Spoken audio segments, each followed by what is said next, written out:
Welcome to the Podkey summary of cactus. Cacti look simple from a distance, but they're doing a lot of biological engineering. Their stems became water tanks and solar panels. Their leaves turned into spines, and even the timing of their breathing shifted to make desert life possible. At the same time, they're far more diverse than the cartoon version most of us picture, and their history is still oddly murky.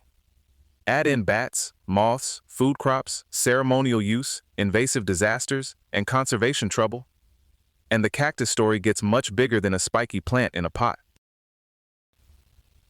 The core cactus trick is that the stem took over jobs that leaves usually do. In most species, the stem stores water and handles photosynthesis, so the plant can get by without ordinary leaves. And it stores a lot. Water can make up roughly 90% of the stem's mass. Those ribs you see on many cacti aren't just decoration either. They let the stem shrink during drought, then swell back up fast after rain, which is a pretty elegant way to survive feast and famine weather. And then there are the spines, which are actually modified leaves. They're not thorns, and they're not little branches. Yes, they help keep hungry animals from taking a bite, but they also do some subtle climate control. They trap humid air close to the plant, cast a bit of shade, and can even condense fog or dew, so moisture reaches the shallow roots.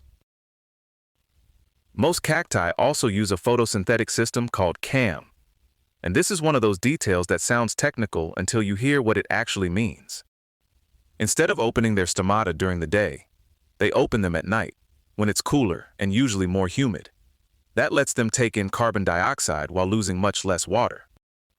They store that carbon in the form of malic acid, then keep the stomata closed during the day and use the stored supply for photosynthesis.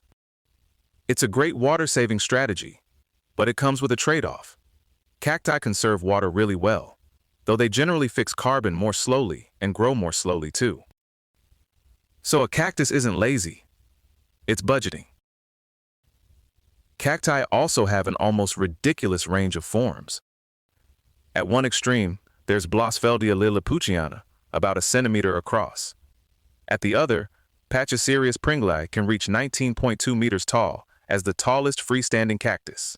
A mature saguaro is reported to soak up as much as 760 liters of water in a single rainstorm, which sounds less like gardening and more like plumbing. They can be trees, shrubs, upright columns, little globes, creeping stems, forest climbers, and epiphytes living on other plants. One Hylocereus specimen has even been reported at 100 meters long. And some tropical cacti, including Christmas and Thanksgiving cacti, barely match the usual mental image at all. They can look almost leafy and may have few spines or none. The real family calling card is the areole, a tiny condensed shoot that can produce spines, flowers, hairs, and new branches. If you want the most reliable cactus feature, it's that, not the classic barrel with spikes look. For a plant family, this distinctive cactus evolution is surprisingly hard to pin down. There are no known cactus fossils that really illuminate the family's early history, so a lot of the timeline has to be inferred from molecular evidence. Current estimates favor an origin around 35 to 30 million years ago, which is much younger than older estimates that pushed it back to somewhere between 90 and 66 million years. The earliest cacti were probably not the full modern desert icon. They were likely slightly succulent, leafy shrubs or small trees living in seasonally dry tropical regions. Over time, the modern cactus body plan seems to have emerged step by step. Bark formation got delayed, stomata shifted onto stems. Stems became more succulent, and leaves were reduced or lost again and again in different lineages. Even classification is still unsettled. A 2011 molecular study found that only 39% of sample genera in the subfamily Cactoideae were monophyletic, which is a neat way of saying the family tree still needs serious untangling. That's part of why the old broad genus Pereschia has been split into lineages, including Loimbergeria and Rhodocactus. Scientists are still trying to reconstruct how the classic cactus form actually evolved. Cactus pollination is another place where the story gets wonderfully specific. Their flowers are pollinated by bees, butterflies, moths, hummingbirds, and bats, but not by wind, and self-pollination is rare. Floral traits often line up with the pollinator. Brightly colored daytime flowers tend to suit hummingbirds, while pale flowers that open at night are better fitted for moths and bats. Bat pollination stands out especially strongly here. About a quarter of cactus genera are known to be bat-pollinated, which is unusually high for a flowering plant family. That makes good ecological sense for big columnar desert cacti, because bats can travel long distances between plants that are spread far apart. And then there's the Sonita cactus, Lophocerius shati, with a relationship that feels a little emotionally complicated. It's pollinated by the moth Upiga virescens, and later the caterpillars consume some of the cactus seeds. So the partnership is both mutualistic and costly at the same time.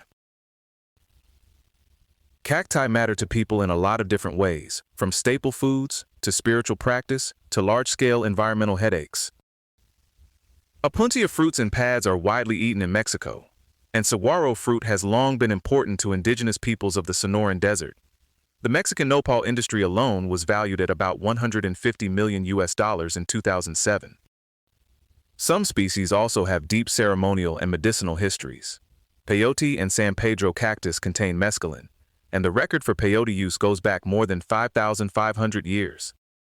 For San Pedro, carvings and artifacts point to use roughly 2,000 to 2,300 years ago.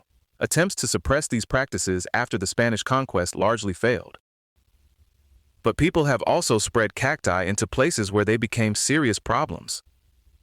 Opuntia, introduced into Australia for fencing and for cochineal production, turned into a major weed, and eventually had to be controlled biologically with the Cactoblastis moth.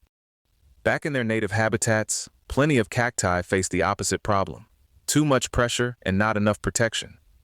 Overcollection, habitat conversion, grazing, and development threaten wild populations, which is why international trade is controlled under CITES. So the next time you see a cactus, it's worth remembering you're looking at a plant family that reinvented its own body plan, then diversified in all directions. It's ancient-looking, still scientifically puzzling, and somehow both sturdy and vulnerable. Pretty good for something most of us first learned to describe as just prickly. This episode was generated by Podkey. Create your own at podkey.fm.